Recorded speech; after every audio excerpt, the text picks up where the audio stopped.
Hello, પપ્પુના વાલી બોલો છો? હા બોલો, હું પપ્પુની મમ્મી બોલું છું. હું કપાસી ઇન્ટરનેશનલ સ્કૂલમાંથી પ્રિન્સિપાલ પરાણે પાસ કરો સાહેબ બોલું છું. હા બોલો સાહેબ. બેન, તમે ધ્યાન નથી દેતા આ છોકરા. હા તો ધ્યાન દેવા તો તમને દીધો છે ને સાહેબ. શું છે હું ઈ કયો? અરે બેન, તમારે પણ ધ્યાન દેવું જોઈએ. આજે અમારા વિજ્ઞાનના સાહેબે એને પ્રશ્ન પૂછ્યો કે ગરોળી કોણ છે. મારા પપ્પુ પાસે જવાબ હોય જ, ઈ પાછો ન પડે શું સાહેબ. પાછો ન પડે? પપ્પુએ કીધું કે ગરોળી ઈ ગરીબ મગરમચ્છ છે. એને નાનપણમાં હરખું એની માએ ખાવા નથી દીધું એટલે નબળી રહી ગઈ છે. બરોબર છે ને સાહેબ, ઈ તો મગરમચ્છની માને ધ્યાન દેવું જોઈએ ને. જોવો મારા પપ્પુ કઈ ઘટે છે, ઈ જવાબદારી માયુની હોય સાહેબ.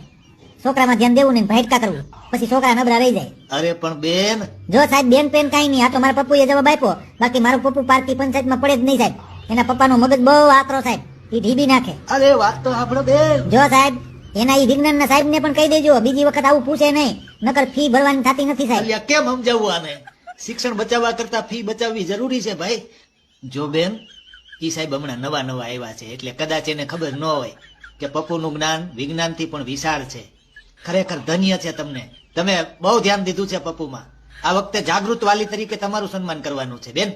પ્રમાણપત્ર માટે એક ફોટો મોકલી દેજો. હા હો સાહેબ, ખજૂર રોલ બનાવ્યા છે, કેતા હોય તો પપ્પુ હારે મોકલું ડબરામાં.